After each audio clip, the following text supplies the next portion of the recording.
Hello everyone, Vagabond here. In this brand new video, we take a train journey along Transpolar Main Line, one of the most exotic rail routes on Earth.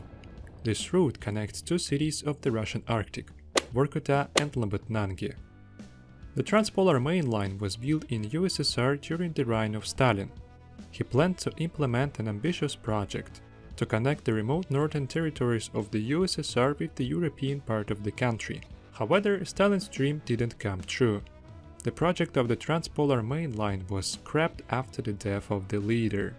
Nevertheless, some sections of the railway had been built.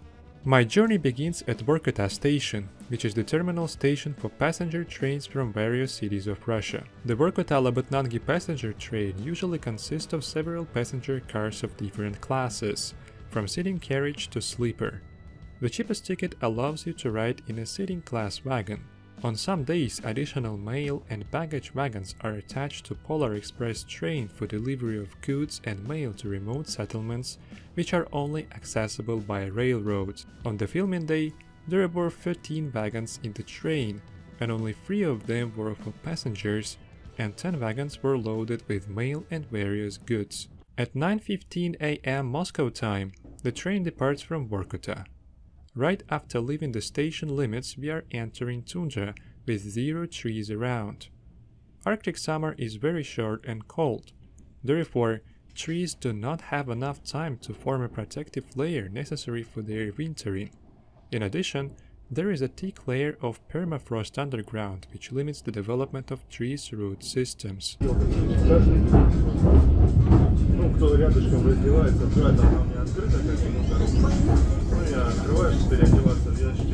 In 15 minutes, the train makes its first stop at Yunyaga station. Part of the way from Vorkuta, the train follows the Pechora Main Line. Its construction began in 1937 and ended in 1941. This railway provides access to coal mines, oil fields and forest resources of Komi Republic.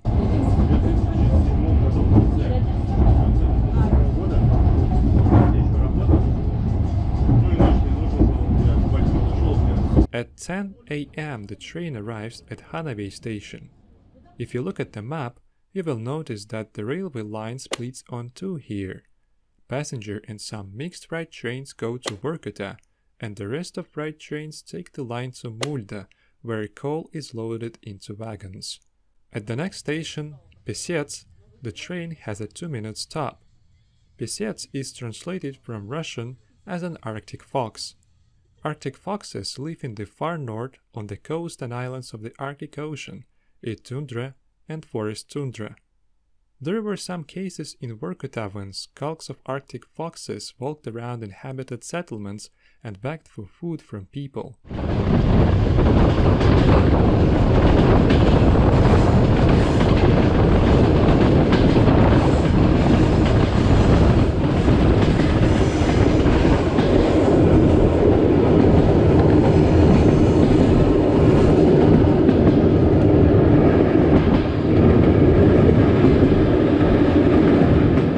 At 10:56, the train arrives at Chum station where the Transpolar Main Line begins. To ride it, the locomotive needs to change the movement direction and run back. However, it doesn't happen here, but at the next station of Seida for some reasons.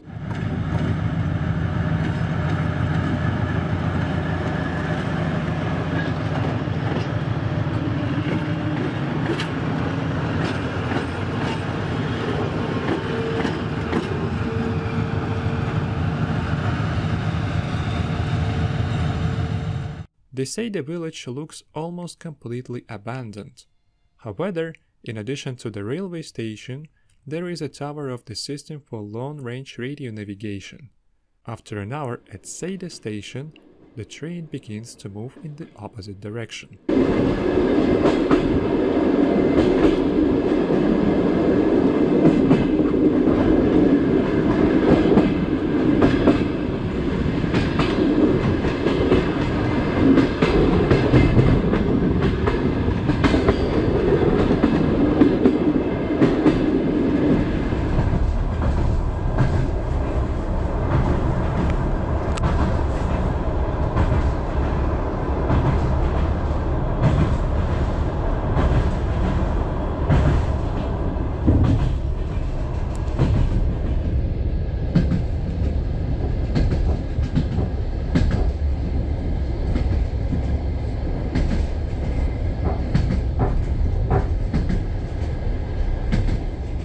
Yeletskaya Station is another landmark on the way to Labetnangi.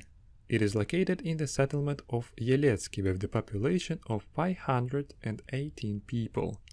In the days of Gulag, one of the labor camps was located here, where prisoners lived and worked. Today the station is better known as a starting point for tourists who go hiking in the polar Urals.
There is a border between Europe and Asia near Polyarny Ural station.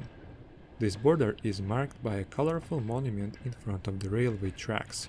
The next stop is already on the territory of Yamalo-Nenets Autonomous County. The time difference with the Komi Republic here is 2 hours.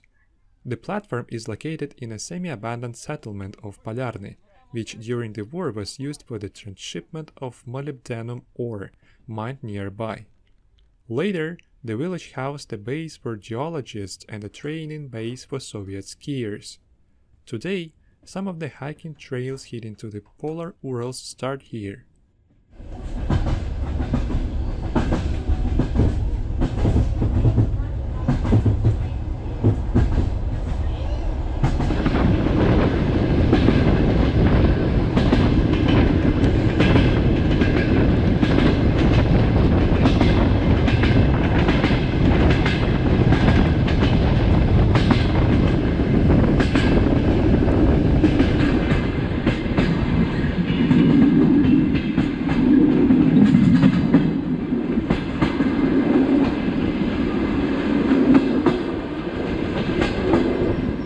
The next station is Sopi.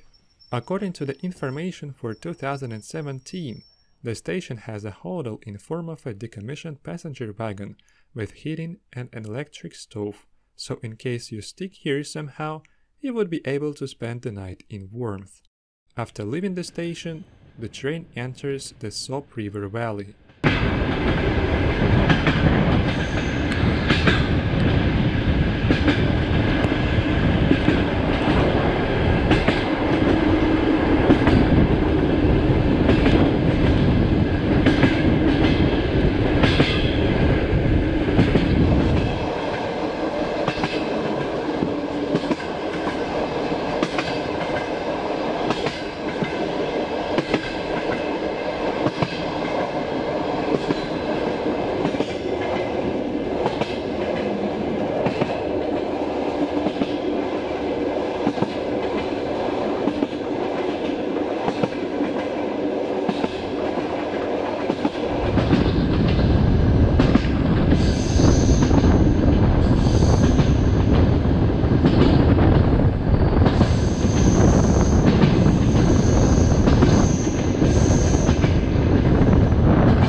train has arrived at the Harp Severnaya Siyanya station.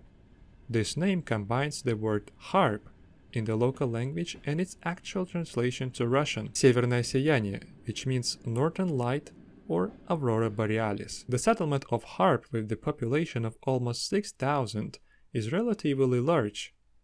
Harp is famous for Polar Owl, a special regime correctional colony for life sentence prisoners.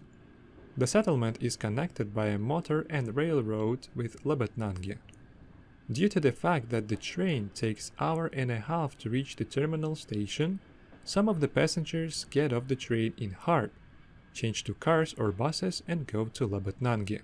When the train entered the territory of the Yamalo-Nenets County, the train attendant gave notice in writing to me that I have to self-quarantine for 2 weeks upon arrival to Lebetnange. If I got off the train at the terminal station, I would have problems, since I didn't plan to stay in Lebetnange for more than 2 days. Therefore, I got off the train at Apskaya station, which was not patrolled by police. That station is interesting because of the fact that the northernmost railway in the world begins here. I was lucky to photograph that northernmost train owned by Gazprom. On its way, it passes the largest gas field in the area. On the contrast with Vorkuta, Lebetnange seems to be quite a wealthy town. I found new houses, parks, good roads and a massive railway station there, which also serves the neighboring town of Salihard, located on the opposite bank of Ob River. However, Salihard deserves another video. I know this is not good that I haven't filmed everything that I should have filmed, but this is still better than nothing. One day I will probably return there to film more.